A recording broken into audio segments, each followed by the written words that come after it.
The first thing we're going to do here in Barcelona on day one of our trip to Spain is head over to Eco Tuk Tuk, where we are taking a private tour of the city of Barcelona. It's a 2-hour tour where they're going to show us all over the city. I'm going to give you some highlights of that tour. Right now it's time for us to go get checked in, so let's go here on the first day of our adventure.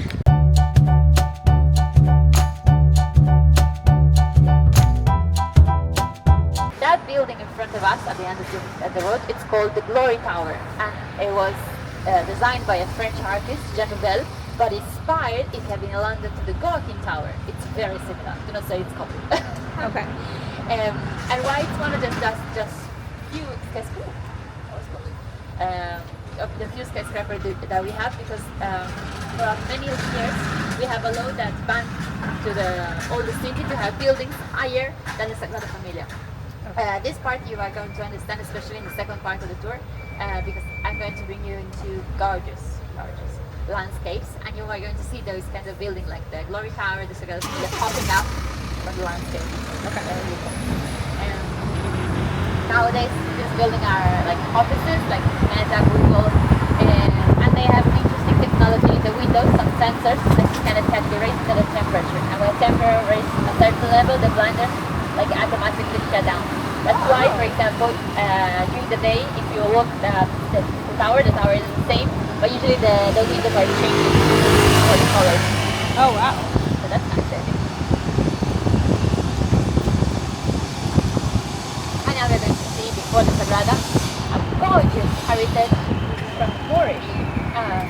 Well, we are in Catalonia, of course, Barcelona, but Barcelona is also in Spain, and Spain, as you know, was conquered by many years by Arabs, and this gave us, in my opinion, one of the most gorgeous heritage we could have, styles.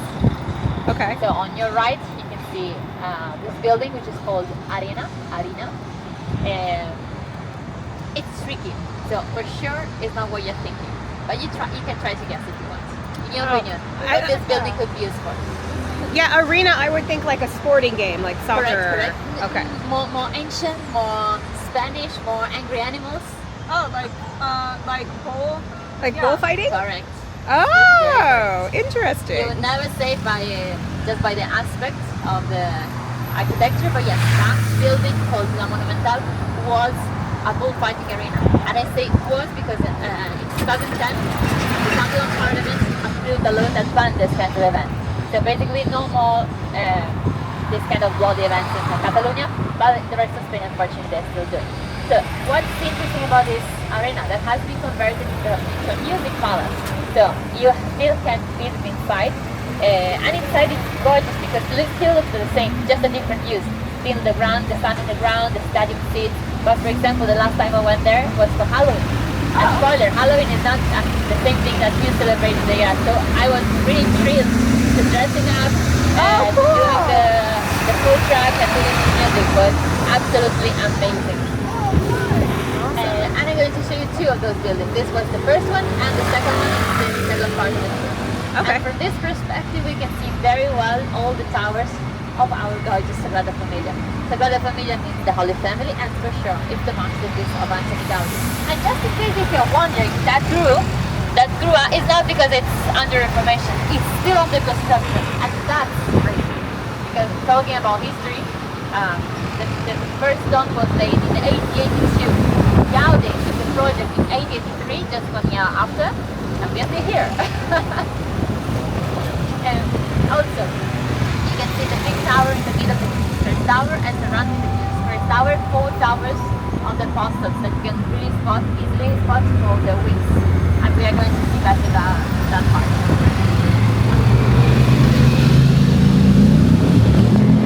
And include your GoPro, because on the left it's going to be a really nice architecture. Flowers and leaves, same subject, but in this case are painting and the other sculptures. I'm going to show you different kinds of architectures where we can group all together under the umbrella of modernism. The modernism was this movement inspired by Art Nouveau, so again France. But the difference is that really like to, what can I say, mix and match different architecture styles. So it's quite often very tricky to spot how old are those buildings. And actually they look older than they actually are.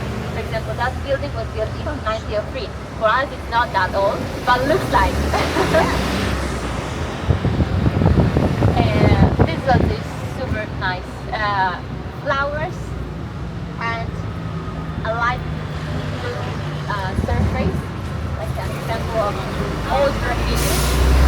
Quite a big, because those decorations are not just painting, those are engraved, and like they engrave the decoration and make those decorations pop up. So those has like this light thickness in order to make more contrast with the surface.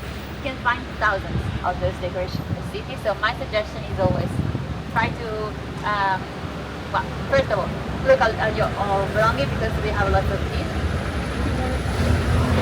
But also try to launch the city. Because you can always find something, some architecture, because details, even in unexpected neighborhoods, I would say.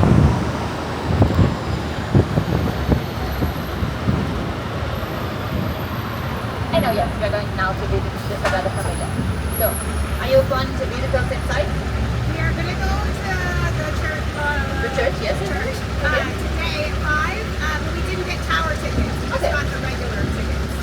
Don't worry, it's super fine. I mean, the tower is like an extra, but I think that, trust me, it's huge inside there. Okay. So you can easily spend 2 hours very, very easily. Okay. And take your time, that's my advice. Because once you are here inside, there's no time limit. Okay. So it's good for you. Just to give making a comparison, when you are in Rome, to visit the Sistine Chapel, you have like 15 minutes. Yeah, I know. We saw that when we went to Rome. And we saw the Sistine Chapel. And you were like, when should I see? What should I watch? And it was hard because there were so many people trying to see it. So Awesome. it was very crowded. But it was good. It was good to see. You know, it's ironic, but the best time to visit the Sistine Chapel was during the COVID, because there were no people inside. Yep. Or at least less people, I would say. Yeah. So, I'm going to show you 3 main facades. Each one represents a specific moment in this first life. The first one, which I would say is the most important one, it's called the Nativity facade. And was actually the only one properly, not also designed, but properly done by Gaudi. So I think it's a nice occasion for you to spot his own and to better understand his own style, which is basically composed with the curved lines, because you would say the curved lines belongs to the nature and the straight line belongs to the man. So from here, I would say always, but especially in the Sagrada Familia, he quite often like to use this link between the nature and the divine, the God. And I think, of course, at the same the church, but it's really interesting because you have seen probably thousands of church, right? This one is different. It's unique, and it doesn't feel like a church. Even outside, but also inside. I would say especially inside. So I really hope that you will be thrilled because it will be something very, very that you are going to remember for the rest of your life, especially inside. About the Nativity facade, you will see that that's very easy to spot. It's the oldest one, so it's the darkest one. This is also a little trick. The darker they are, the oldest, and the whiter are like the new. It's very organic, Gaudi style. So basically, I like to say from this perspective also, whenever we are going to see the Sagrada, and especially the Nativity facade, it looks like sand castles. They're really cool. If your kids were on their way to they really like it. And That's they will awesome. say like, oh, this is the Nativity facade has lots of details. So you can like literally spend hours to watch all the details and nothing is made by chance in Gaudi's architecture. So everything has a meaning, a deep meaning. So for example, also numbers are important. Starting from the bottom, you will see 3 main entrance doors covered with leaves. Those represent the Holy Family. Jesus Christ, Joseph, and Mary. Then you will see on the top a Christmas tree with white pigeons in the middle of 4 towers. And usually, Sagrada is very colorful, but inside. Outside, not that much. So the most colorful part are usually on top, or crowning the tower, basically. And what else? Tomorrow you're going to enter from the Nativity facade, so the entrance is here for sure.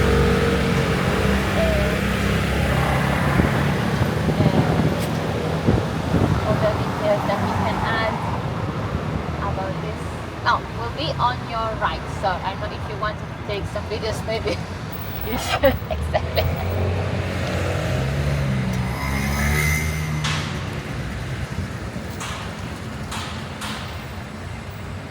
There's lots of traffic. And about nice places to eat in the area. Now we are entering the Sagrada Familia neighborhood, and it's a little bit, as you can imagine, crowded and full of tourists.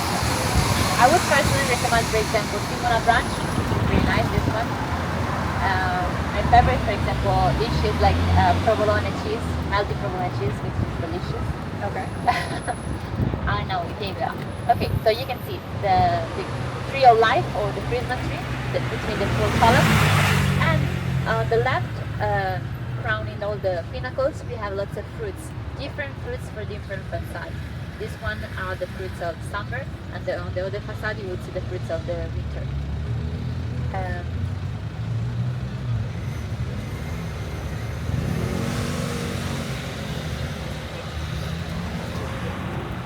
Oh wow.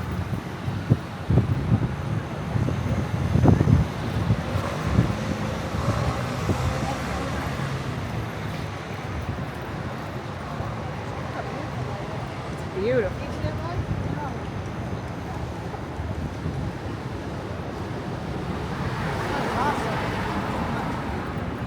How long have they been building the church? More than 1,000 years. Just wow. say it's been forever.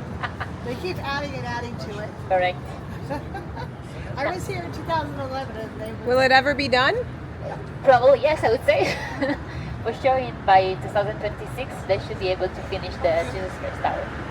And the estimate date of finishing will be 2034. Let's see, not for sure. This, we have been passing in front of the glory facade. This one is very white, that means it's very new. It represents the rising of Jesus Christ to the heaven. And it's still under construction, because if you pay attention to each facade, they have a square in front of them. We still need a square here, because we should expropriate all our houses, demolish the buildings, and build all the squares. So as you can imagine, this takes a very long time. Now I'm going to turn around the square to show you the last facade, called the Passion facade.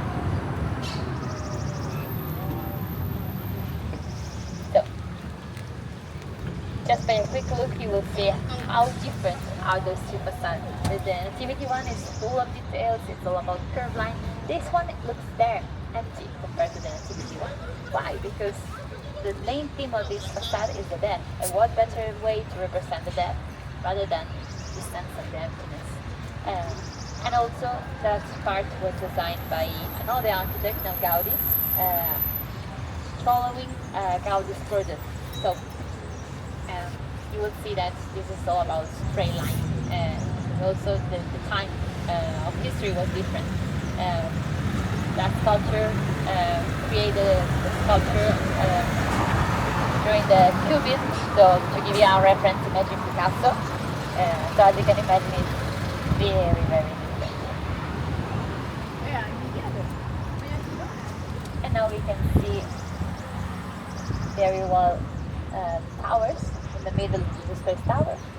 In this case, about the Evangelist Tower, the wing sculpture, we have, you can see some marks on the left, represented by a lion, because it represents like the strength, the courage, and on the right, San Mateus, represented by a man, because he's like the human part of the design. This spot is a really nice spot if you want to make a picture. On the left also you can see the Virgin Mary Tower, which is my favorite one actually. It's the one made with transparent glass and crowned with a star. And if you walk around that area during the night, they always light the Virgin Mary Tower. Oh, cool. It's beautiful. And all those tiny towers with the cross at the top represent the the 12 apostles, and following the Gaudi's further, they should surround all about the church. We still need 4 towers of the apostles. After the stoplight, it's being recorded because it's an amazing view from all the towers. That's it.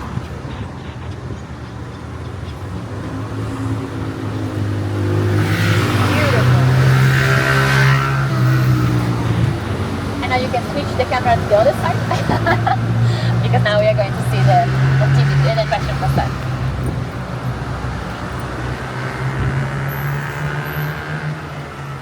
Thank you for letting us know. That's really helpful. Yeah.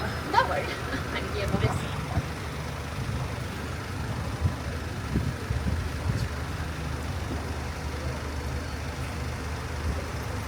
Oh, he is still called the architect of God because imagine that he spent his last 15 years of life only working, only dedicating himself to the Sagrada. And when I say that, I literally mean that he moved his house and his studio in the same place of the working place. Is that what Gaudi means, architect of God, or is that his name?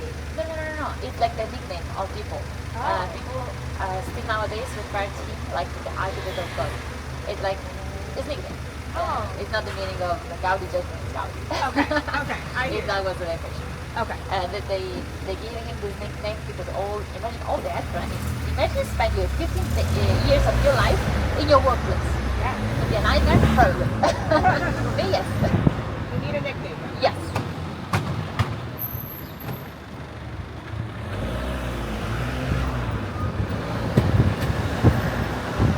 So on the left, you will see after the stoplight, 2 small tiny architecture made with red brick, nothing special, nothing extravagant in Gaudi style.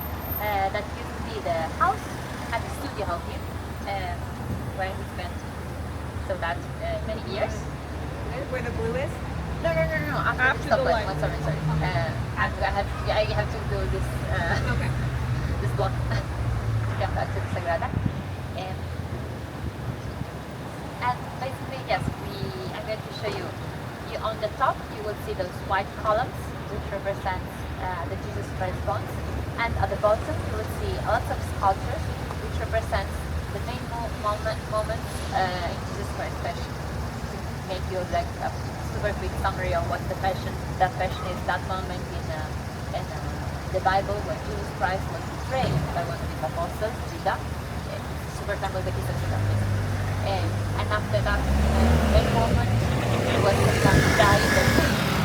He died, but after 3 days, he was resurrected. Now, yes. On the left, see the 2 houses of Gaudi. On the top, those white columns which represent the Jesus Christ bones. And those sculptures which represent bloody fishes. So, behind the first column, it will be the Last Supper. Behind the third one, the Kiss of Judah. And in the middle, the moment of his crucifixion. And I will let you enjoy this moment.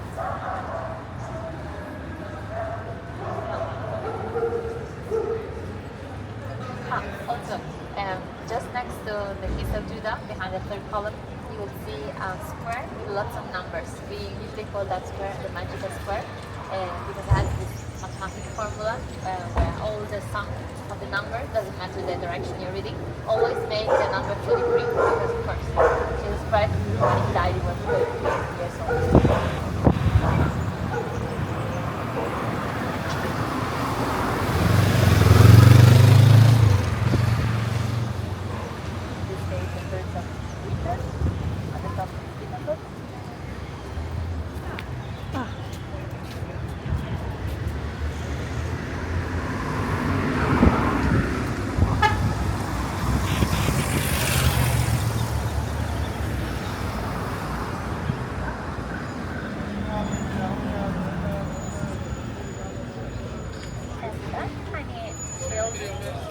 Used to be the school of Gothic Quarter. And I think, yes, I'm sure. With your ticket, it shows apprentice part. So don't forget that part.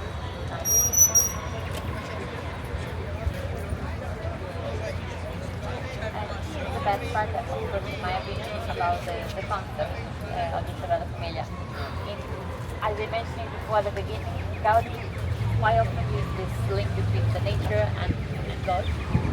And this side represented the best spread from the west when the sun goes down, and the nativity facade represents life is at east when the sun rises. So basically, if you follow this logic, the sun never dies. It rises again day by day. Jesus Christ is the same. Just took a little bit longer, 3 days, not one, but still the same. And you can apply also the same logic to the fruits. You have the flowers, life, the fruit, the death.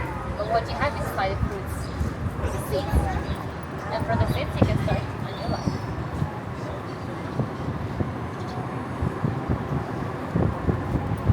Okay, tomorrow you will have this great surprise inside.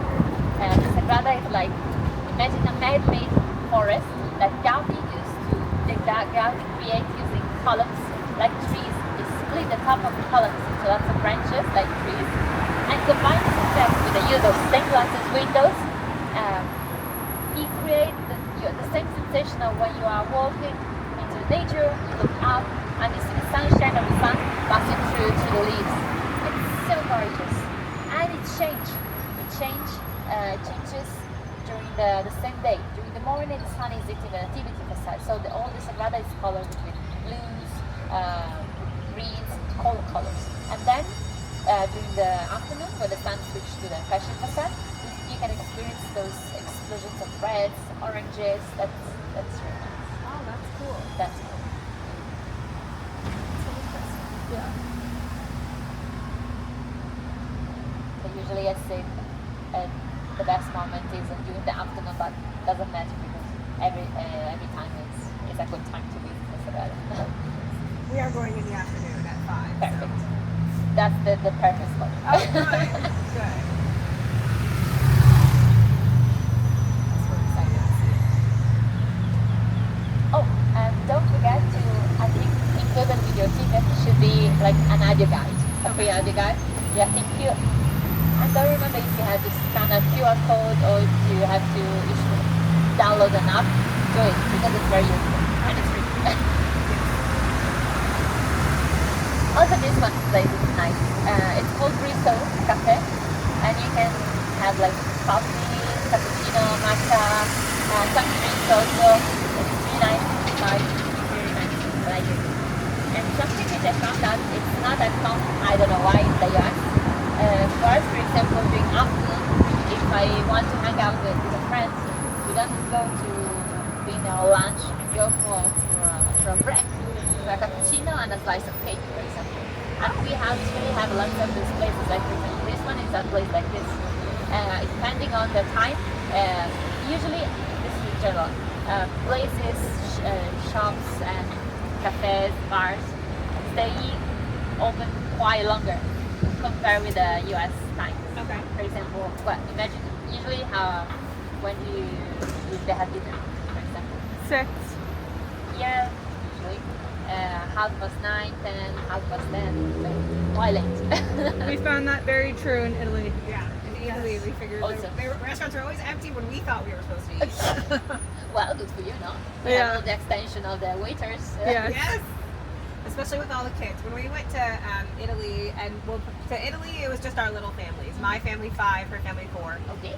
But then in Paris, there were 16 of us, and 8 were children under 10. Okay. She's got 10 grandkids. So it was a big family vacation. And so trying to eat anywhere with 16 people was It's kind of easier. compli- It Well, was easier of course. at the time we wanted to eat because Yeah. it wasn't crowded. Of course. And you don't have to make a reservation. Otherwise, I think in the US it can be a little bit complicated reserving for 60 people. Yeah, basically you have to have a party every time we go anywhere. But you can do it, but you do have to usually always call ahead. You're like, by the way, No, of course. there's a huge amount of us. And my dad, my mom's husband, loves to go out. And so he's always like, let's go to dinner. And no matter what, there's always at least 11 of us. At least 11. Her husband and kids, my husband and my kids, her and my dad. That's nice. So you can together.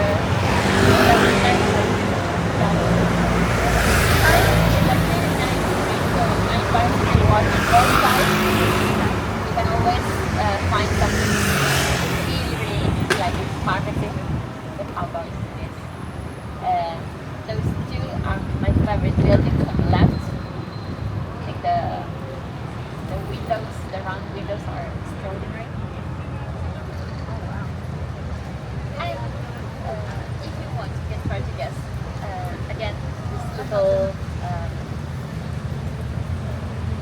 game.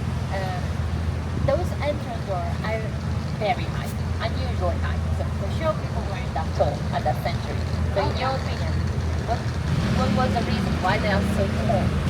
When before cars were invented, how was the way for rich people, of course, to move around the city?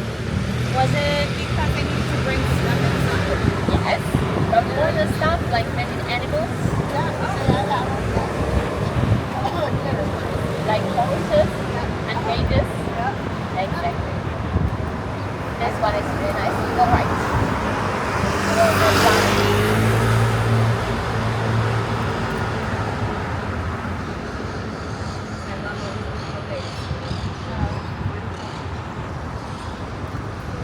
And then we have on the left, that house used to be the house of the uncle of Dominic Montaner. I'm going to show you three main architects. Gaudi, of course, Dominic Montaner, who was a teacher of Gaudi, and Luigi Puig Calafat, who has this very long name. But I really like him. He's like, if I had to describe his style, I would say, imagine like fairy tale houses in Barcelona. That's exactly how Luigi Puig Calafat houses looks like. And the next house indeed will be on your right. It's called Casa de las Punchas. Casa de las Punchas means this house with lots of spikes. This house was designed for three sisters in order to can live all together. And also, if you can imagine, nowadays I would say the young women can be tough sometimes, but in the past it was harder. Yeah. So, how was the best way for his brother, the brother of those three sisters, to assure for all his sisters a good life? Create this huge house where they could live together, and also the empty space and the empty apartment they could rent. So that was pretty common, especially in Barcelona at that century. Also, Casa de las Punchas is a mix of natural different architecture style. You will see some Moorish details like the arches. Also, you will see some experience in the north of Europe architecture. If you look at the roof, you will see those pointy roofs with lots of tiles, which makes it very colorful. And in a second, I would also like to show you the balconies, because in my opinion, the best part of Casa de las Punchas are the balconies. The ironwork are very impressive.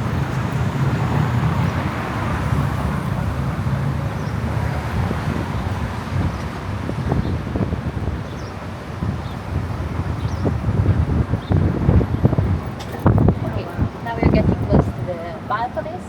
The two things you should try to catch: the tiles at the bottom, which surprisingly are decorated. Also the bottom. This is more typical in the south of Spain, and I think it's really, really gorgeous. Imagine to walk around, look up, and see all those tiles. They're super cool. And also the ironwork in the balcony. I like all those daisies that they used to decorate the outside.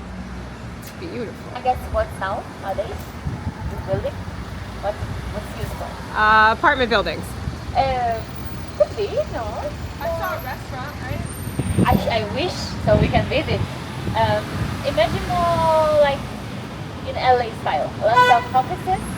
Oh, that happens. Yep, I see a bank. Like for working offices. Really bad choice. But that's not a parking spot. No, exactly. Wow, that building is beautiful. It is. I know. Does it sound to you familiar with work? Yeah. Okay, same. This is like cloud work, so Apple working. They always choose the best spots. Yes. It's still famous for work, or not that much. Because I was listening a podcast like the raising and the fall of WeWork.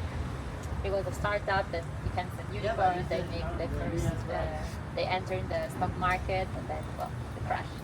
And they stop. There's still a lot of people opening businesses and stuff, and they can grow really fast, especially like technical businesses and apps and things. Yeah, a lot of startups that have to do with like technical apps and things like that. I was asking because I think that you are close to Silicon Valley, no? Yeah. Yes, we are. A couple hours, but yeah. Yeah. Yeah, and there's a lot of businesses in LA, and a lot of people who run their own businesses and work out of office spaces like that and things. I think it's a really nice way to. I don't know. I'm really fan of the co-working style. Honestly, it's after the pandemic, where lots of people become to work remotely, they suffered the lack of connection, the lack of those interactions with your colleagues. Yeah. So the co-working was a middle point to restart people to let's have some friends or some chats, basically. Yes. I will say the American people are not quite as social as people from other countries, and that a lot of people in America prefer the work from home. Okay. But I think that also has a lot to do with like traffic and commuting and how long it takes you to get to work and stuff. That can be like stressful. Yeah, and then a lot of people do kind of like a combination now. There's a lot of people, like my friends who work in television and stuff, like my TV producers and friends, like they will go to work 1 or 2 days a week, and then they'll work from home 2 or 3 days a week. That's great. Yeah, hybrid. Yeah.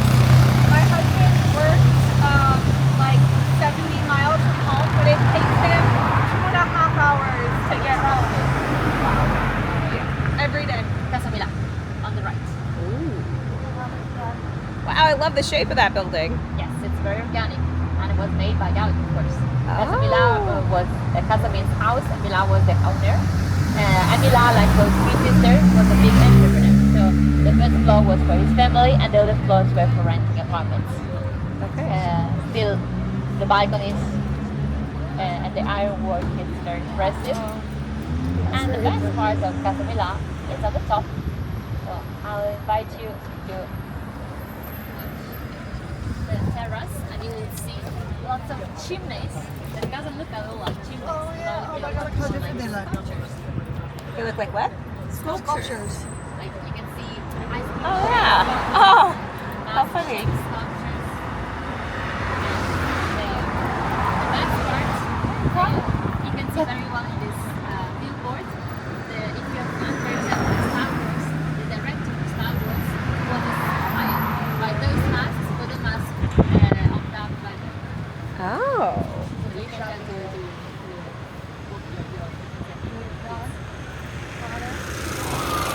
is like the Fifth Avenue, basically. Yes, I Oh see it. yes, the Fifth Avenue. I see. Oh yes. And I think my microphone died, but it's still green.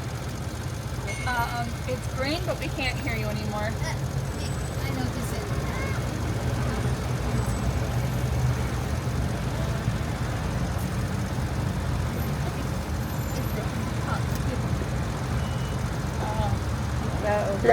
There we go. There we go. Okay, so now we are in the, as I said, like the 15th Avenue of the US. We usually call this the Champs-Élysées of Spain. Same story, luxury shopping. Yeah. But imagine that this very fancy street used to be the dirt path connecting the city center, well, better said, the city of Barcelona, with the villages, because Gràcia, Sarria in the past used to be villages outside the city. And it's all, you can see those gorgeous city lamps that are also benches decorating all the streets. Those benches are decorated with the famous Cava technique called trencadís. Trencadís means broken tiles put it together like mosaic. And guess who invented this technique? Gaudi, of course. Of course. Bravo. And we are getting close to one of the best moments, I would say, about our tour. Will be on your right. This bunch of houses is called the Apple of Discord for two reasons. We usually call our block of houses manzanas, which in English would be apple. And this card, because you will see those houses are so gorgeous, but at the same time so different that it's really hard to say possible to choose which is the best one. Starting from the first house called Casa Batlló, this house is literally representation of San Jordi legend. San Jordi, or San George in English, is the patron saint of the city, and it's also the main character of this very popular legend that deals with an evil dragon that used to terrify the inhabitants of a small village just next to Barcelona. And those people, it's kind of bloody, I'm sorry for this, used to sacrifice a person every day in order to calm the dragon's anger. One day was the turn of the princess, the king's daughter, but just a moment before that the dragon was eating the princess, San George appeared, rescued the princess, killed the dragon, and like in a Tarantino movie, from the blood spilling of the dragon, he sprang out a red rose. San George picked up the rose and gave the princess with that rose. And we are still celebrating nowadays this act of courage, braveness, 50 women on the 23rd of April with red roses. Why I'm telling you this? Because this house is literally San Jordi legend, from the top to the bottom. Those curved and colorful tiles represent the dragon skin. The cross sculpture over the top, the tower represents the sword, the San Jordi white skin, the dragon. The highest balcony with the flower shape is the balcony of the princess, but the older balconies and the columns at the bottom represent the skulls and the bones of the dragon's victim. And that's why also Casa Batlló is called the House of Bones. And on the 23rd of April, all the balconies and the first floor are full of red roses. It's so pretty, this house. Wow. Next to this house we have Casa Batlló, designed by Luis Puig Cadafalch. Looks like a gingerbread house, but it's actually inspired with the Dutch architecture. You can see like the graded shape on the roof. The dragon is between the two entrance doors, and the princess is over the door on the left. And now we are going to the last house of this block, called Casa Morera, the corner, which I like to call the pink house, because now from the bottom to the top you can see those pink columns, the pink mosaics, in the stucco floor roses and dragons as the main decoration of the balconies, 4 gorgeous ladies, 2 by each side, representing the main invention of the century, like the electricity, the telephone, the gramophone, and the photography. And the best part, as always, this round on the top, this round temple that he used to create a fixed symmetry between the 2 parts of the building, because we have to say that it's pretty unusual to a private house to be in the corner. So again, the genius, Dominic Montaner, the teacher of Gaudi, he transformed a weakness, something in something interesting. So those 3 houses are part of the block, the apple of this court. So now it's your turn. You have yes to choose which is your favorite one.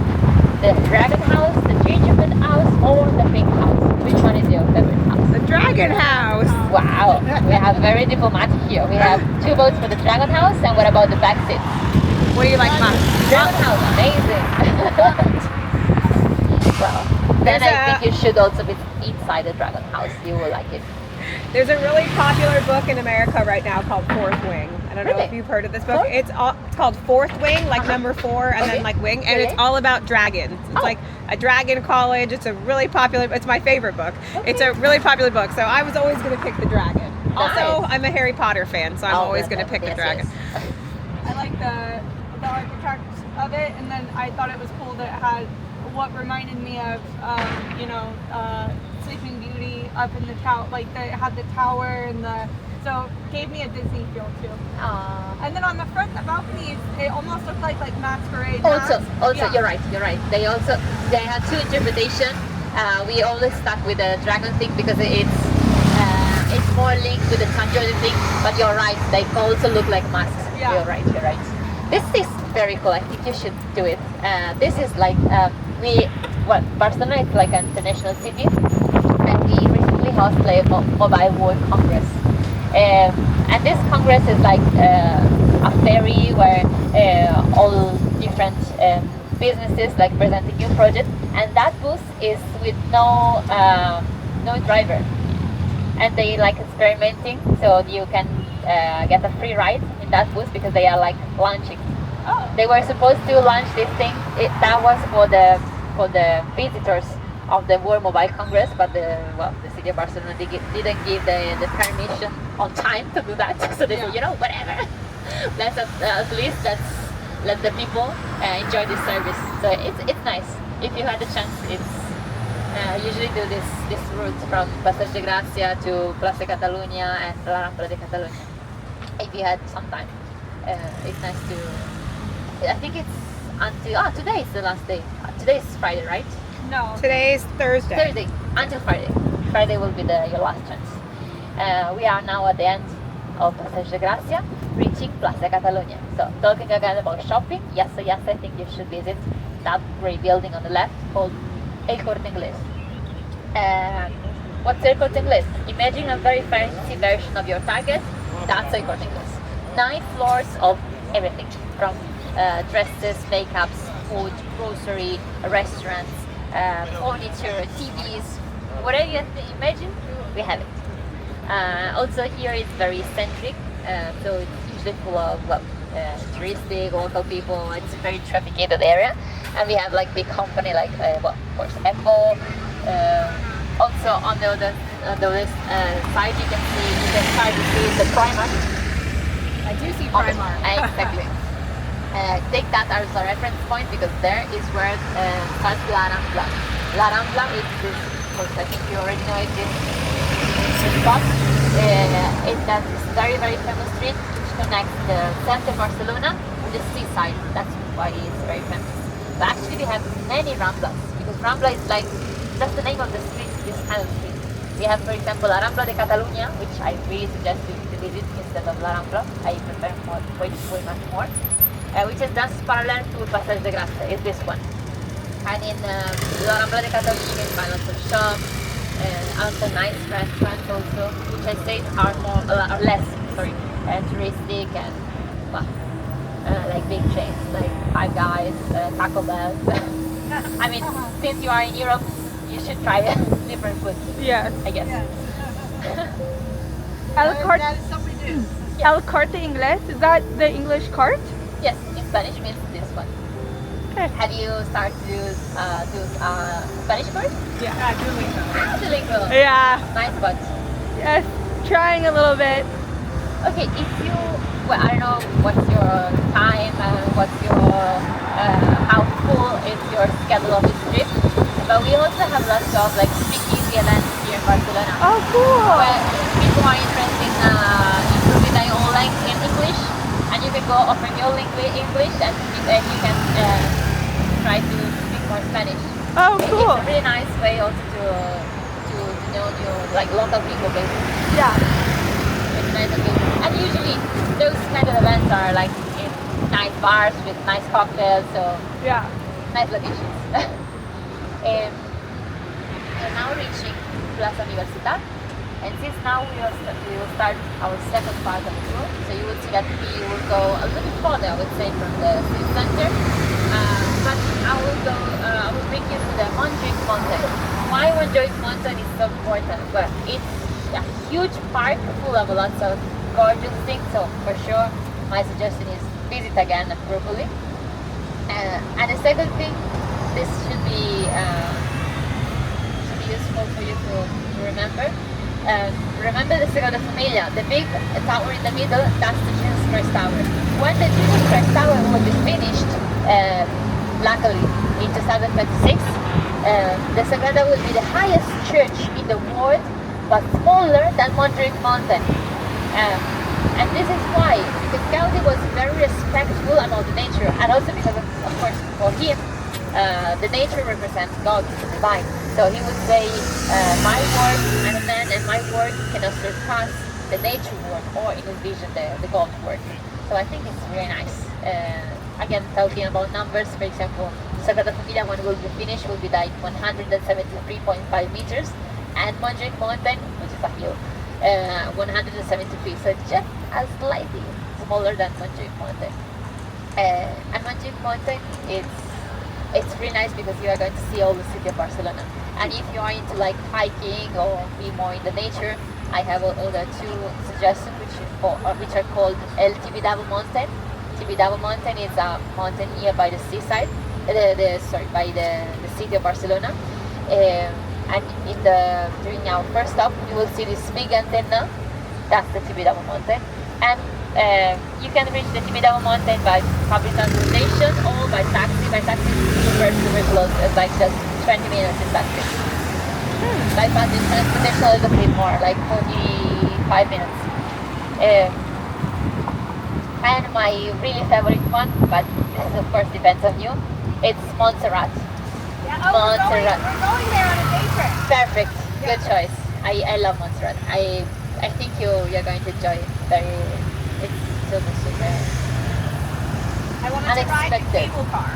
Also, the cable car is like this. It's very hilly. Yeah? It's like, well, I would say worse than San Francisco. Yes, because when you are here, there, you'll see that the mountain is like this. You're like, nice. Little advice. Up there are just one restaurant, which is kind of expensive, like $40 for each one. And on the other cafeterias are not that great. So if you can, my suggestion is bring your own food and do like big portions. Or if you not, the $40 restaurant.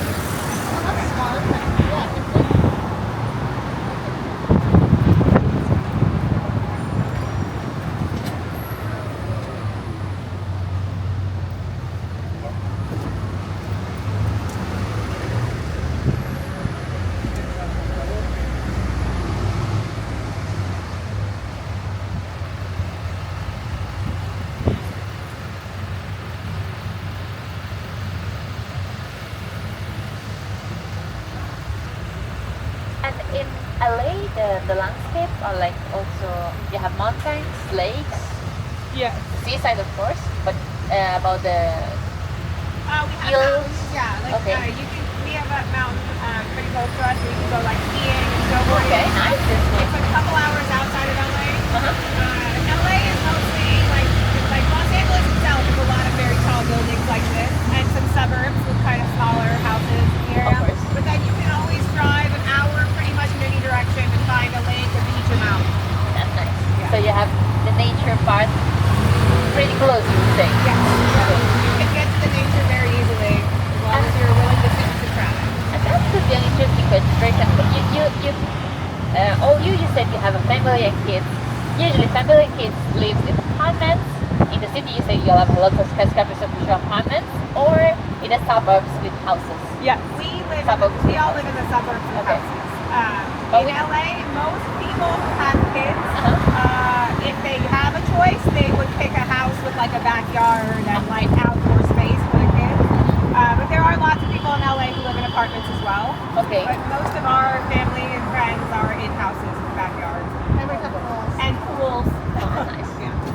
Now I was wondering because you said that your husband, in order to reach the work, have to do this tough. 2.5 hour drive. Which is. It's because of traffic. Yeah. And it's mostly because of traffic. It's not really how far it is. It's just because Yeah, she was saying that so it's many not far. cars. Because like in the morning it only takes him an hour to get to work, but when he comes home, when he gets off, it takes him 2.5 hours to get home.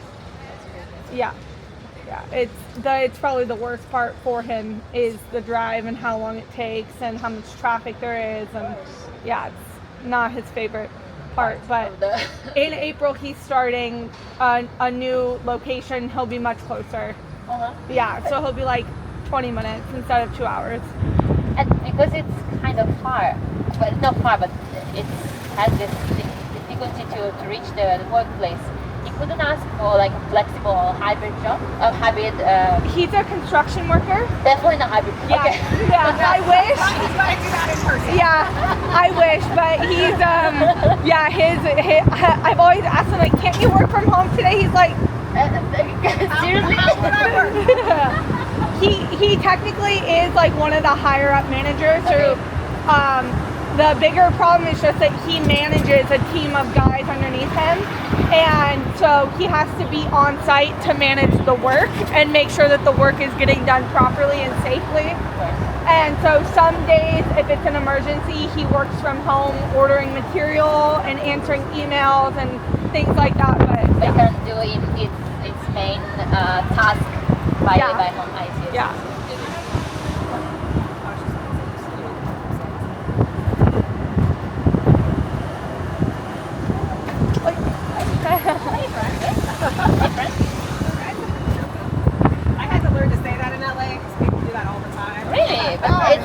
just Terrible to look before to entering the street. No, that's not difficult. Los Angeles common. Okay. Then I think you should be super okay driving in Italy. Yeah, by the way. Well, you drive the same direction at least. Not in Italy, I don't think. Are you guys? I think they're driving on the same. Yeah, In same. Spain. In In Spain. I could you drive here. I could drive here because I in drive here here. you're driving on the same side as America. But Okay. in Italy, you guys drive on the other side, don't you? Aren't your drivers in the On the right. passenger seat? Yeah, they're right. Yes, but also here. No, your No. driver here is on this side. No. Then you're confusing. This is in the England. Oh, okay. Yeah, In right. England, yeah. and England people drive on the left. Yeah, it's very confusing. We're like Democrats. You know what? I'm just My fine brain with doesn't you go there. driving me around Spain. No, Oh, what's that? That's so pretty. Which one? The archway. The arch- Or whatever this is. this part. We are now reaching the old second World Fair in Barcelona. So all that part was the heritage from that big event. So now we are reaching Plaza de España, Spain Square. This fountain in the middle celebrates the four rivers crossing the Catalonia. On your right, in a second, you will see the other ex-bullfighting arena that in this case has been converted into a shopping mall. And they covered the open part with this 365 terrace, which is really nice because it's a panoramic terrace, and also inside it has lots of restaurants. And we are going to the left, so I will show you the entrance and all basically the big exposition of the Second World Fair. This was the Second World Fair? Correct. Oh, wow. So that part was of the Second World Fair that happened in 1929, and this area is still used like for congress, events, ferries. So that part usually it's for these events. I'm going to show you the entrance. In this case, are two big towers, which are called the Venetian towers because they are inspired by San Marco Tower in Venice. And those two towers, like the Arc de Triomphe, were like the conical building to mark the entrance, basically. And also those towers at the Arc de Triomphe are made with bricks because they were supposed to last there. So now we have it. So that's the Arena de Barcelona. That was the one from. Correct. Cool.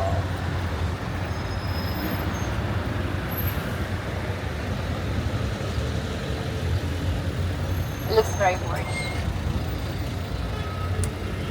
It looks like a little version of the Colosseum. Yes, you're right.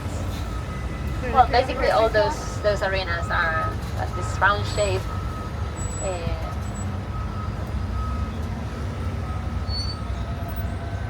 That makes sense. But I like that, for example, the Colosseum is very, very old, talking about history. And in this case, it's way more well conserved. Is that made out of red brick also? This one, yes. Yeah. Were they expecting it to be temporary then? No. That part was for the World Fair, and this one was a regular arena. And this, for example, until the 2010, people were using a lot. So no, wasn't temporary. Actually, if you're going in Madrid, in Pamplona, people are still doing bullfighting events. So there are still lots of those. Is that where they're running on the bullfight? Correct. What you were saying is that Yes. these were the bullfighting events. Yeah, they don't have it anymore, but Correct. I just wondered if they still had running on the bulls. Yes. They're still running the bull. No, not here in Catalonia, but the rest of Spain, fortunately, yes. Do you have some like traditional thing that nowadays has become a little bit controversial, for example? Because the bullfighting is exactly this. The bullfighting since ever was something very Spanish, very traditional in the culture, in the Spanish culture. But now with all those kind of movements, they're more that they are more conscious about of course the well-being of the animals. Now they're the same problem.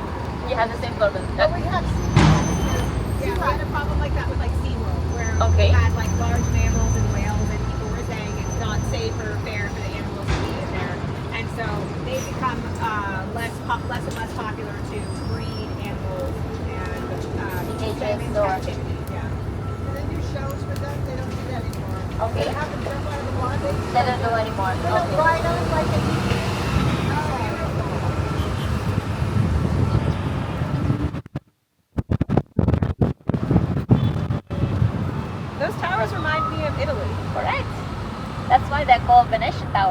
they're inspired by Venice. That's what I was gonna say. They look like the Sunmark St. Mark's Tower in Venice. Correct. which actually is we're big Disney fans, like Disneyland, Disney World. We go all the time, like every week. Okay. And in Florida, in Epcot, there is these towers also in Really? like the Italy Pavilion. So when you go to like the small version of Italy, Uh-huh. in the They have World those too. Showcase, they have towers that look like that are also inspired. Yes. That's cool. So when you said you went to Paris. Yeah. You went to Paris for Disneyland. We did. Yes. We also went for the Eiffel Tower, and we went and did like a big house. No, my brain is not working. The Louvre. Monet's house in the gardens, but no, the giant, Versailles. the Versailles, Okay, I was Versailles. like, Versailles. the big house, the Sun The big Palace. house. Well, we were there when they were putting together the Olympics, so that was cool. Yeah, we went right before the Ah, Olympics. We got okay. to see some of the Olympics arenas and things. So. Nice.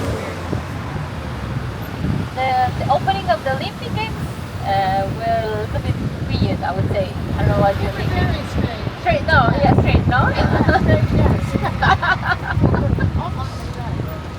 Okay, so we are. The giant building in the background used to be the main pavilion of the second Universal exhibition, and both sides you are going to see lots of empty pool that used to be like the magic fountains. Now I'm going to ask you a work of imagination, because there were supposed to be lots of water games with lights, music, but unfortunately we still experienced a drought. So basically, well, I think also in California you have a drought, no? Oh, Yes. We had like 6 inches of rain. Wow, nothing. So, nothing. And it was raining when we left, thank God, because we need about 20 inches. Yeah, because we had all those big fires. I don't know if you guys knew that out here, but our LA caught on fire really bad about For like a month. like a month ago. Okay. And it burned like 4,000 houses. It was in January. It was in and January, and it for, was like, actually like 4 fires happening at the same time. Wow. And, It was terrible. and That's it was tough. a drought, and we never got any rain to help us stop it. So it was dry, and it burned huge beach cities, like all the way to the ground. Oh. And then another different area of like, a smaller local neighborhood outside of Pasadena, pretty close to us. Lots of fires, but yeah, we don't have a wet enough climate to stop us from the fires. But I have a question. For stopping fires, don't you usually use the seaside water? Not seaside water necessarily. We had the ocean right there, but when we pulled, but it was windy and the wind was spreading it way too fast. to stop it. Okay. We had the water and the people, but like if it had rained, It would have, of course. it would have dampened And it. that's on rainy season, Uh-huh. so it was really bad because we didn't have any in January. We barely are getting now some, which is late for us. Considering it's March. So, but since the rainy season started December to when we left, we had only had 6 inches. Wow. 6 inches, that's it. And how you are going to face this problem? I mean, for sure you have to face some water There's not- restriction, or you're going to bring water from other countries. Well, we have the water. We have the water. We actually buy a lot of our water from like Canada and Okay. other places, but and we had the water. It was that because everybody needed the water at the same time from like the same hydrant, and it was happening in so many different places, and it could never get wet enough to stop it from the sky. I know they are working on what we're going to do if this ever happens in the future. But We we had lost the the people. most houses ever. We've never lost this many houses In my lifetime. Wow. We lost the most houses ever. So in 50 years, we have lost more houses than ever. So it was very devastating. It looked like we were in a war zone. I mean, it just flattened houses. Exactly. I was about to say that. I mean, all those people that now has become homeless, they don't have a home now. Where they are living. Temporary shelters with families and friends. Like a lot of families are grouped together now because America's not big on on generational housing, right? Okay. Like I know a lot in other countries. You have you live with your mom for a long time. You live with the grandma. Like lots of families live together.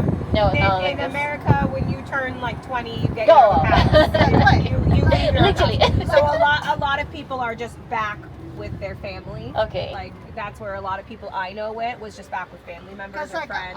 I have 4 children and they all own their own home. Okay. I own my own home. Okay. So I have a 4-bedroom home. It's just me and my husband. Okay. Because we had the 4 kids. So we have a nursery. We have a guest room. So yeah, we can take someone in. No problem. And did you do that? I didn't need to. Okay. We didn't know anybody. We didn't have any family that lost their houses, luckily. Okay. But we did have family and friends who moved back in. Okay, what are we at now? This is so cool. This is now we are in Montjuic Mountain, so you can start to see how the landscape is completely different. Less cars, more nature, orange trees, which are really nice. Don't try to eat the oranges; they taste awful. Okay. And I know because I did. So personal experience. This yellow building used to be the Theatre Libre, which in English would be like Theatre Freedom. This is the Greek Theatre, which is really nice. And in general, you're going to see a lot of gardens, parks. This area, especially in summer, for us is like greenhouses of cool peacefulness from the traffic, from all the rumors of the city. And even if it doesn't look like, we are starting to go up. And indeed, I'm going to bring you to the. You have seen that palace in the background before. I'm going to bring you in the balcony of that big palace. So you're going to see an amazing view of all the city. Hoping that the weather will be nice with us. It shouldn't rain today, right? Hopefully not. I Okay. hope not. Me too. I'm with you. So far, so good. How about that?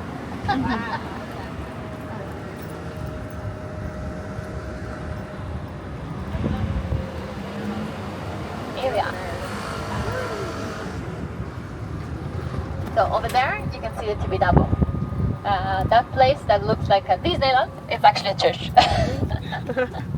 But next to the Tibidabo church, we have also the Tibidabo amusement park, which is like one of the oldest amusement park. What's going on here? Okay, let me see.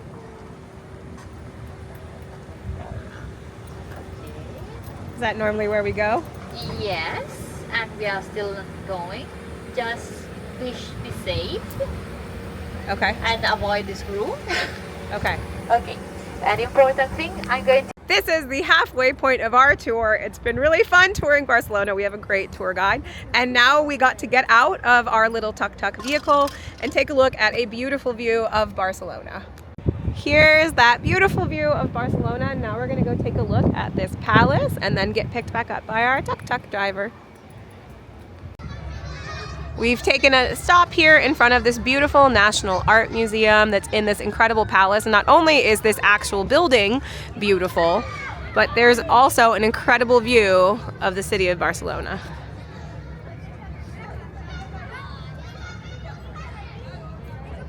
And it was nice to get out for a few minutes and walk around before we go back on our tour.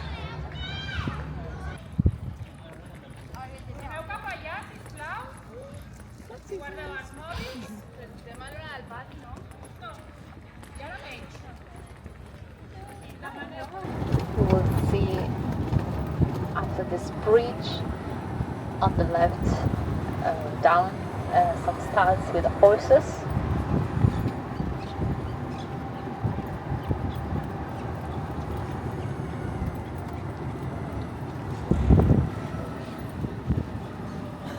They're practicing, I think, the dressage, like this kind of sport. Look at this, a big lizard mushroom.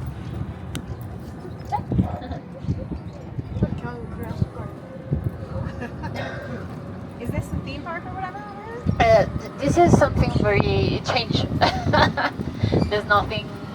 Sometimes they are doing some events, some music events. Now I think they're a theme park, maybe.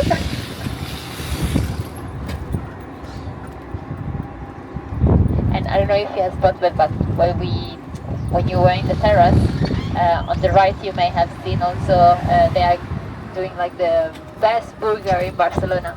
It's like the competition, a lot of food trucks. Yes.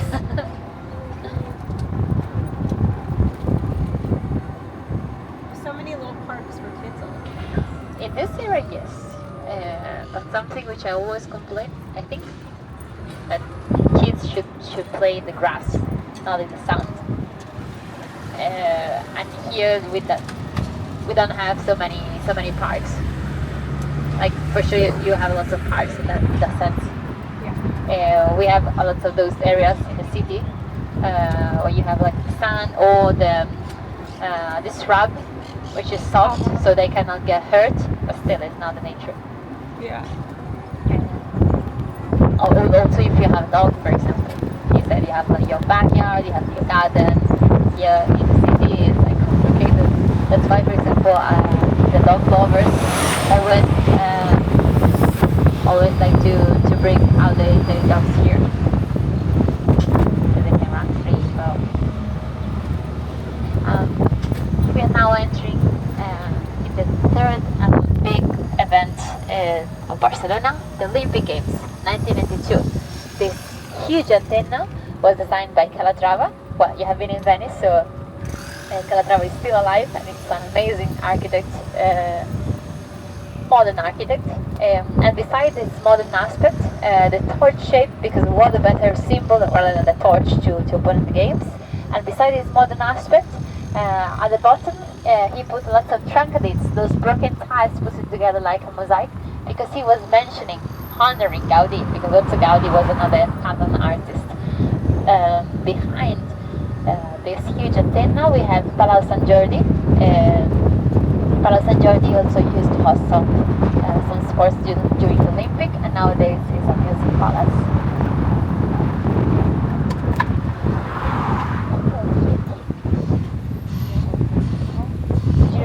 Hey, no, it's just a Coca-Cola bottle. Ah, I wanted to fall out, so I'm trying to take it. On the left you can see the back part of the gorgeous palace where you were before, called the National Museum of Catalan Art. And by the way, every Sunday a lot of those monuments are free in the afternoon, roughly 3:30 they're free. For example, this one, also in Montjuic, at the bottom, when we went in this hill, I turned to the left, but if you turn to the right from Plaza Catalunya, you can reach also Mies van der Rohe Pavilion, which is gorgeous. It's made with marble, lots of stones, those, they call it Barcelona chairs, which are some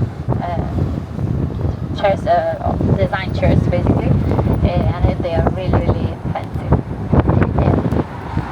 This is the stadium, the Olympic Stadium, which actually was already here before the Olympics, but in order to make it bigger and increase the capacity, they started to dig the ground, and once they saw the quality of the rock, it turns out that the quality was very good. So what happened? That they used this rock to continue the works of the Sagrada Familia. So it's actually funny because usually the bottom is older, the part above. In this case, was the opposite. And this is not an official stop, but if you want, you can jump off for a quick selfie inside the stadium, because I think it's really nice. Up to you. Yeah, let's go see it. Yep. I'd love to see the Olympic Stadium. Thank you. You're welcome. Cool. So this is not an official stop on the tour, but it is an Olympic Stadium, and our driver did just stop for a second so that we could go and see it.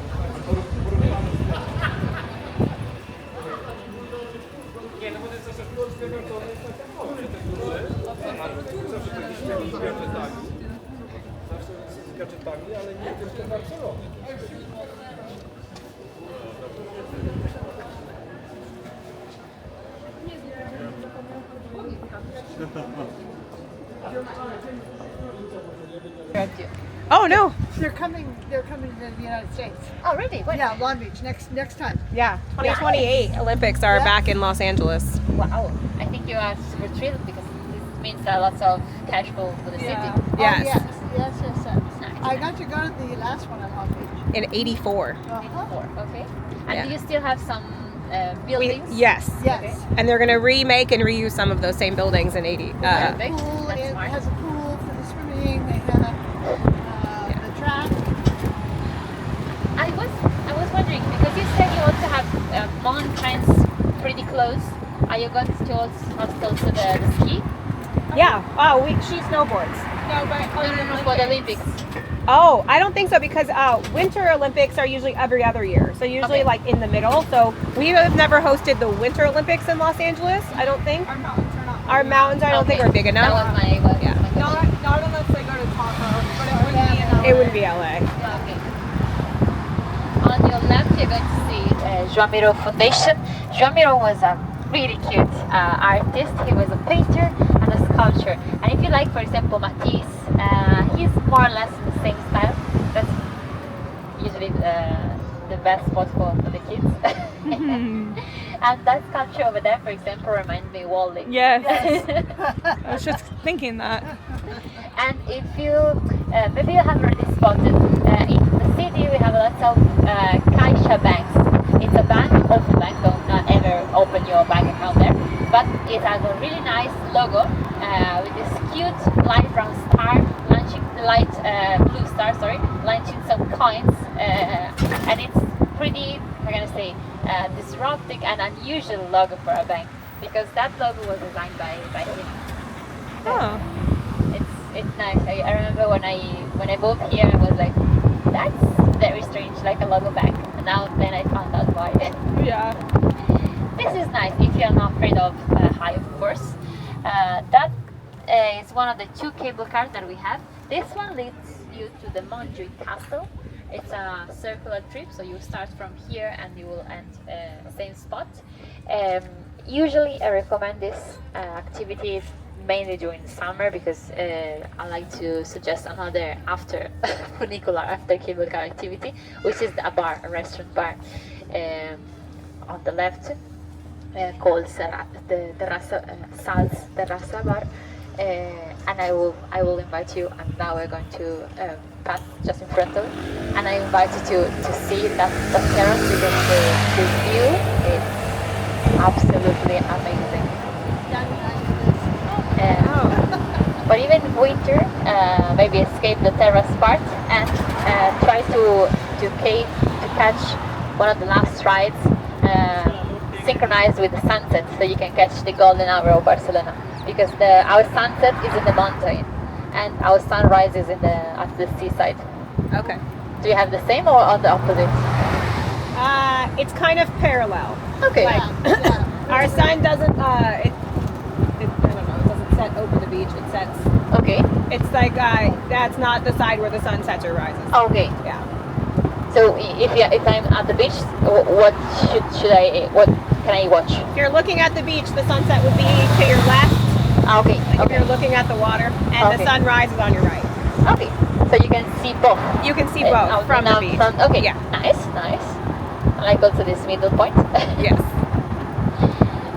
I know. Yes, I'm going to bring you to our last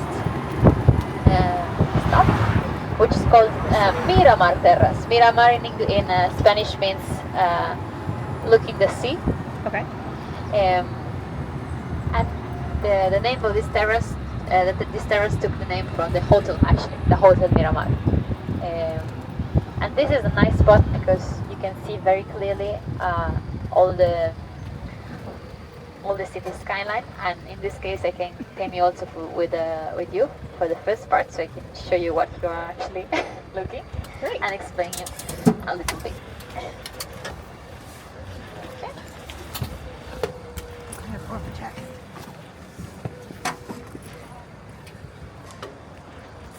Wow, another gorgeous view of Barcelona.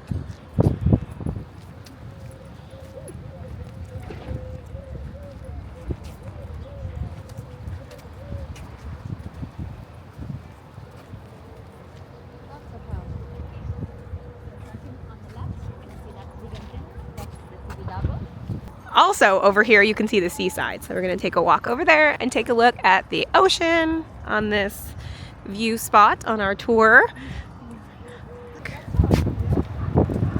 Oh, it's beautiful. So if you could see. And here is another gorgeous view of the ocean in Barcelona. We're just taking a quick break from our tour to take a look at these beautiful views. Where we're stopped right now with those seaside views is at Hotel Miramar. And you can take, I don't know if you are moving with the public transportation or taxi, but the metro here is really good and safe, just saying. So you can easily reach the sun station with the L3. The L3 is like the green line. Okay. And it's very fast. Okay. The same for Barri Gòtic.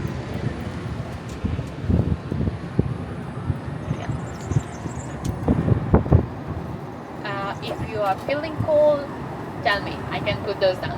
Up to you. Thank you. Well, you're No, sure? no. Okay. The blanket is perfect. Thank you. Okay. Nice. Are you smoking still? Yeah. I was asking because I think that usually in I'm not sure, but in LA you don't have like such cold weather, right? Okay. Yeah. We have our moments, Yeah. but this is about as cold as it'll get in LA. Okay. It'll get a little bit sometimes if you get a rainstorm or wet, but for the most part, it's pretty warm. It never snow, for example. Not where we live. You can go to our mountain and it snows up there. Okay. About an hour and a half, 2 hour drive. But it does not snow in In the LA. city. Yeah. Got it. Not like in the New York City, for example. No, not at all. It does snow where Kalamazoo. Yeah, but that's still an hour outside of LA. 45 minutes. From downtown LA, I would Not say. from downtown. But like that's what people think of as like LA city center. Yeah. Oh, here with you. Actually, I got And it. now we are reaching the port. The port is really big. This side is for like cruise ships, maritime ships.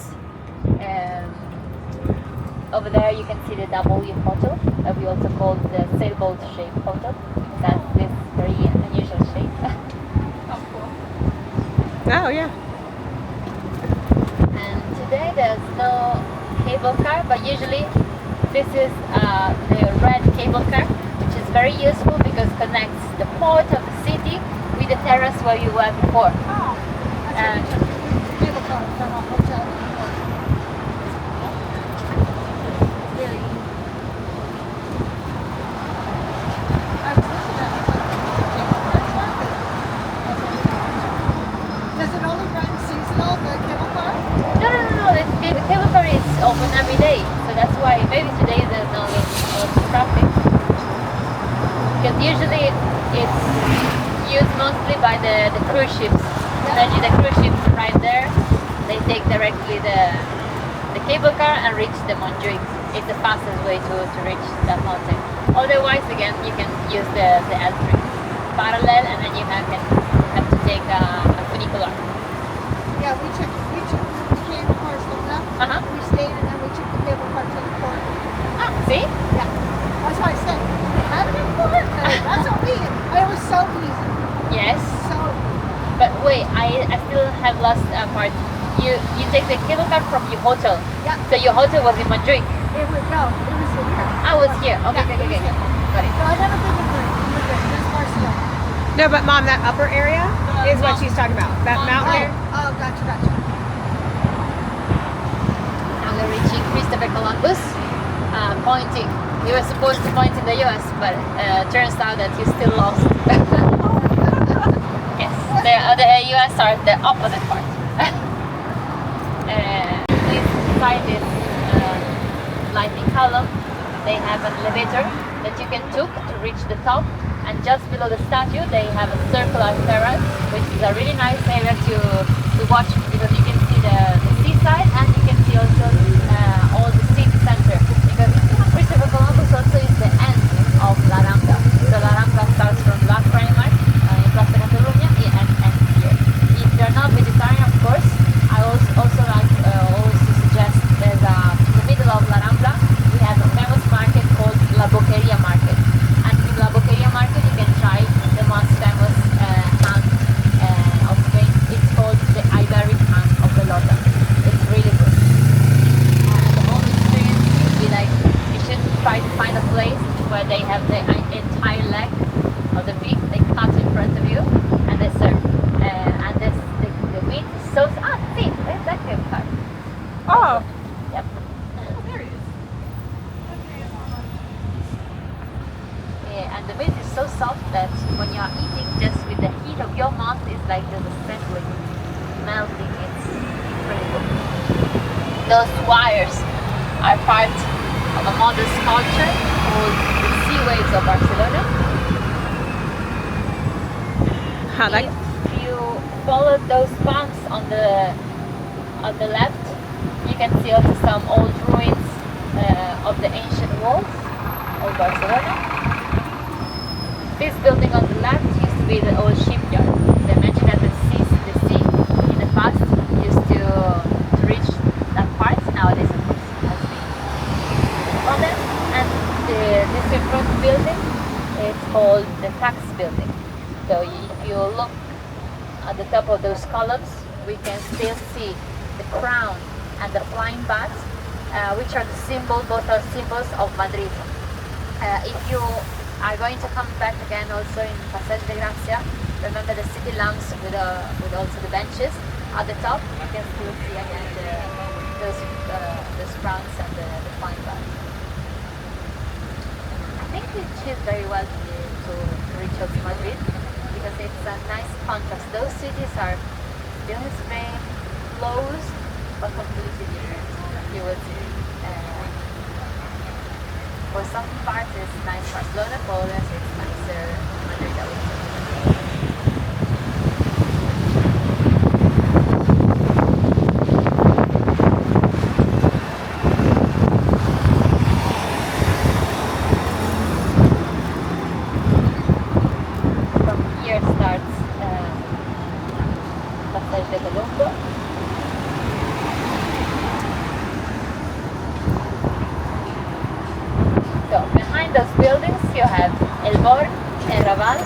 And El Gothic.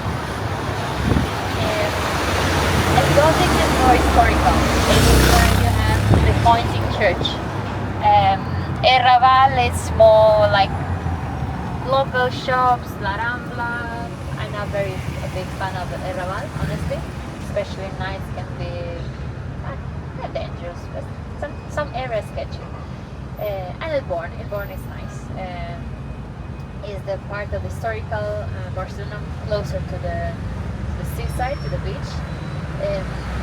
Inside it's very artistic, so it's very typical in the board, meet those balconies with lots of palms or not palms, sorry, bananas or plants, because you were talking about parks, gardens in the city. You don't have to. Actually, the balconies are the only outside for us. So that's why, especially in the center, with no parks, no anything. Of course, people who have balconies like to decorate their own balcony with lots of plants. They're really nice. And then say if you are looking for like more artistic shops or some local souvenirs, this part also is, I would say, it's pretty nice to visit. From here starts La Barceloneta, from these sculptures, which is called La Cara de Barcelona, Barcelona's face. It's a sculpture by Roy Lichtenstein. It's by Roy Lichtenstein because of the point leaves. Also a reference to Gaudi for the mosaics and Joan Miró for the colors. In La Barceloneta you can find lots of restaurants, paella. If you're planning also, I don't know how it's your schedule of traveling, but if you're planning also some trip outside the city, also Valencia, I think it's gorgeous. It's really gorgeous. I'm telling Valencia because usually when I came here, I suggest people just to taste the paella, if you like the seafood, of course. But of course, the paella is not from here. The paella is from Valencia. So I'm always a supporter of, if you have to try a traditional dish, you should try in the place where it has been invented. Yeah. So if you had a chance, Valencia. And Valencia also is interesting because it has the part of the seaside, which was made by Calatrava, the same architect of the tower in the Olympic Ring, and has created this Palau de les Arts, the Art Palace, which is like, looks like Star Wars. It's super modern. And then you go in the center and it's super like old style like this. It's such an interesting contrast. We have in those porches the highest, the oldest Catalan restaurant in the city. Imagine it was founded in 1836. So at the beginning, when you say that your city has celebrated 100 years, What's the name of the restaurant from 1836? This one is called Seven Doors. Siete puertas. 7 doors. Is the food there good?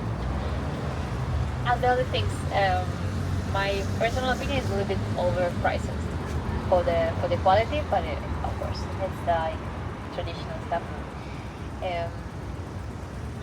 If you are into like tapas things, I would say for sure Gracia, the neighborhood of Gracia, where you have like a specific street called Carrer de Verdi. Carrer de Verdi is a street where you have one next by the other one restaurants of tapas, and whatever you're going to choose will be very good. Okay. Or other nice place to have tapas, tapeo we call it. Could be also Poble Sec. Poble Sec is at the bottom of Montjuic mountain, depending on when you're staying. Now we are passing in front of France Station. If you look inside, the look and feel is really, really similar to the New York City Central Station. Yeah. Like the use of marbles, the iron. It does look like Central Station. Well, Grand Central Station. Exactly, that one. We don't have, of course, the gorgeous ceiling with all the zodiac, but still, it's similar. And if you don't have any other plans after this tour, something which I always like to recommend is this gorgeous and huge park called Ciudad de las Park. So here is where the first Universal exhibition took place, and nowadays you can see lots of things inside. First of all, it's one of the biggest green areas of the city. We have 2 greenhouses, this one and my favorite one, which is this one, just after this building, with lots of tropical plants. It's always open, I think closed on depending on the sunset.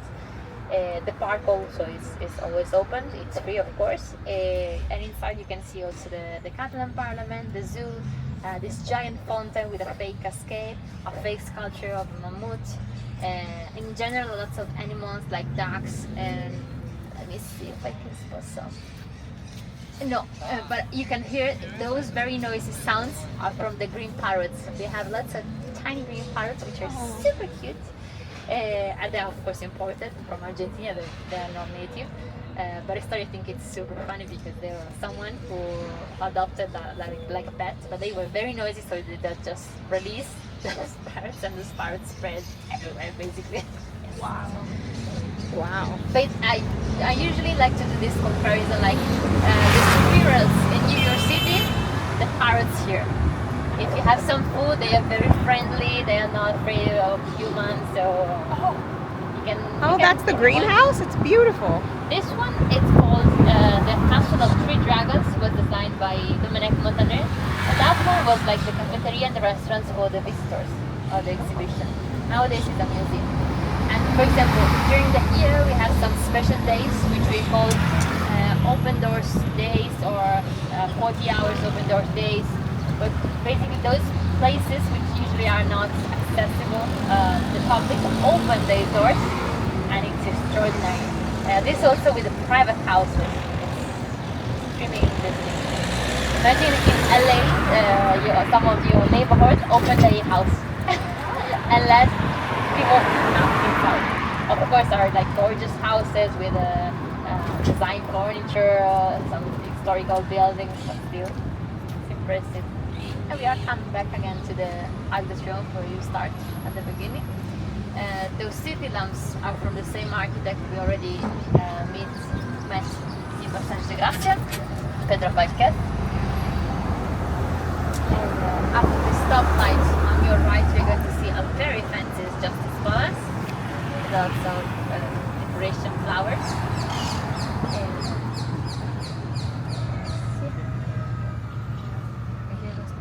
Me too, but I would like to show you. They're very, very cute. And it makes you feel like you are in the tropical part of Europe. Oh, bubbles!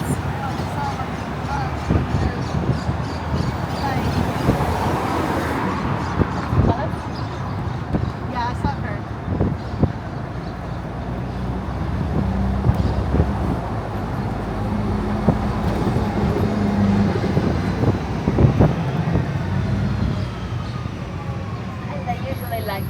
end my tours, ends my tour with a random fact about this art. So imagine that now instead of in front of the Arc de Triomphe, you are instead of the Eiffel Tower. And here's the story behind it. The first moment that Gustave Eiffel, the engineer of that tower, presented his project wasn't for the exhibition in Paris, bless you. Thank you. That was for the exhibition, for this exhibition in Barcelona. But the commission didn't like his project, so they refused Gustave Eiffel. This one also is a really good, it's a chain, honest green. I usually call it this is my comfort food. So whenever I have some guests and I don't want to spend time thinking where we should eat, that place. And you can find lots of those, because it's a chain, you can find also in the city center or the places. It's really, really good, the food. And of course, talking again about Gustave Eiffel, they refused his own design, so he had to wait 1 year more. The exhibition in Barcelona was in 1888, the exhibition in France, Paris, 1889. He presented exactly the same project, but this time they accepted. And that's how Eiffel Tower ended up in France. But imagine that for a joke of history could happen here, Barcelona, just in front of us. Can you imagine? I bet the person who turned that down regrets that. Yeah, of course, definitely. Well, probably still not alive, but Oh yes, well, their family regrets it. of course, they're responsible to. So for sure, I mean, also the Liberty statue was in part not made, I think made by him. The Statue of Liberty? Yes. Okay. If I'm not sure, because in France they have another tiny Liberty statue. Yes, they do. They have a miniature version. Correct. Because at those times it wasn't so common to have a specialist, an engineer working on such huge structure of iron. So of course, it was somehow, I'm gonna say, advantaged.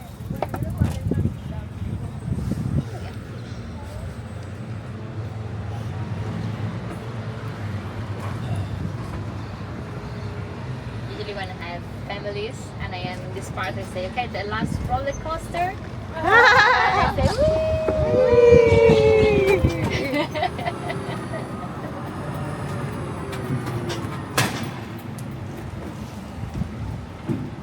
That was such a fun tour. I think partially because we had the best tour guide. I will link that company down below because I highly recommend them. And if you get the chance to come to Barcelona, I think that was a fun tour and you should check it out. Thanks for watching. I hope you enjoyed this video as much as we enjoyed making it. And if you're not already, make sure to like and subscribe here at Adventure Isle for lots more travel, theme park, and fun.